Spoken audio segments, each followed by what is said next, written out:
সাবেক প্রধানমন্ত্রী শেখ হাসিনার বিরুদ্ধে আদালত অবমাননার শুনানি হবে আজ। বিচারপতি গোলাম মুর্তজা মজুমদারের নেতৃত্বে ৩ সদস্যের ট্রাইব্যুনালে এ শুনানি হবে। এ বিষয়ে আরও জানাতে যুক্ত হচ্ছেন সহকর্মী মিজান আহমেদ।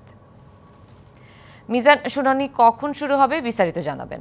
সুনন্দা, এই গুরুত্বপূর্ণ বিষয়টি মামলার কার্যতালিকার ১ নম্বর রয়েছে, তবে এখনও সেই শুনানির কার্যক্রমটি শুরু হয়নি। তবে এরই মধ্যে আমরা দেখতে পাচ্ছি ট্রাইব্যুনালে অন্য একটি ব্যস্ততা রয়েছে। সেই ব্যস্ততাটি ঘিরে যে কেন্দ্রবিন্দু, সেই কেন্দ্রবিন্দুটি হচ্ছে বিএনপির স্থায়ী কমিটির সদস্য সালাউদ্দিন আহমেদ। বিএনপির মিডিয়া সেল থেকে জানানো হয়েছে কিছুক্ষণের মধ্যেই তিনি আন্তর্জাতিক অপরাধ ট্রাইব্যুনালে আসবেন।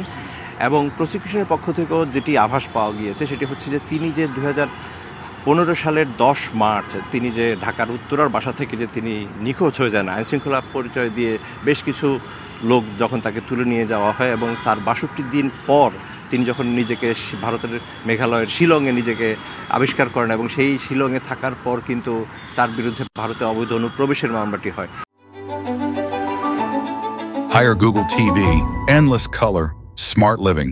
এবং সেই ধারাবাহিকতায় বিচারিক আদালত, ভারতের যে বিচারিক আদালত মেঘালয়ের, সেই বিচারিক আদালত কিন্তু তাকে বেকসুর খালাস দেন এবং পরবর্তী সময়ে সেই রায়ের বিরুদ্ধে আপিল করার পর সেখান থেকেও তিনি খালাস পান এবং পরবর্তীতে ৫ আগস্ট পরবর্তী যখন বিগত সরকারের পতন হয় তারপর ১১ আগস্ট কিন্তু তিনি দেশে আসেন। এবং আজকে প্রসিকিউশনের পক্ষ থেকে বেশ কয়েকজন জানাচ্ছেন যে সম্ভবত সেই যে গুমের ঘটনায় তিনি যে একজন জীবন্ত ভিকটিম, সেই জীবন্ত ভিকটিম হিসেবে তিনি হয়তো গুমের ঘটনা একটি অভিযোগ দায়ের করতে পারবেন। কারণ আন্তর্জাতিক অপরাধ ট্রাইব্যুনাল আইনে এনফোর্সড ডিসঅ্যাপিয়ারেন্স বা গুম এবং এক্সট্রা জুডিশিয়াল কিলিং এবং বিচারবহির্ভূত হত্যা, এই দুটোকেই কিন্তু মানবতা বিরোধী অপরাধের হিসেবে গণ্য করা হয়েছে। এবং সেই ধারাবাহিকতায় কিন্তু ট্রাইব্যুনালে বিগত সরকারের সময় যে গুমের ঘটনাগুলো ঘটেছে সেই গুমের ঘটনাগুলোরও কিন্তু বিচারিক কার্যক্রম চলছে, তদন্ত চলছে।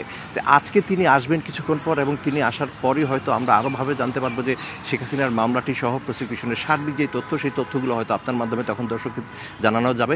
এর পাশাপাশি একটি তথ্য দিয়ে শেষ করতে চাই, সেটি হচ্ছে যে আজকে প্রসিকিউশনের পক্ষ থেকে যেমনটি জানানো হয়েছে যে আজকে তারা এমন একটি সাবমিশন রাখবেন যে সাবমিশনের মধ্যে দিয়ে তারা আদালতের কাছে একটি নির্দেশনা চাবেন এবং সেই নির্দেশনা অনুযায়ী যদি আসে সেক্ষেত্রে কিন্তু শেখ হাসিনা আন্তর্জাতিক সব জায়গায় কিন্তু তার যে তিনি এতদিন ছিলেন পলাতক একজন আসামি, পরবর্তীতে যদি ট্রাইব্যুনাল তাকে কোনো দণ্ড দিয়ে দেয় সেক্ষেত্রে কিন্তু দণ্ডিত পলাতক আসামি হয়ে যাবেন। তো এই ছিল সবশেষ তথ্য। ফিরে যাচ্ছি স্টুডিওতে সুনন্দা আপনার কাছে। মিজান, ধন্যবাদ আপনাকে।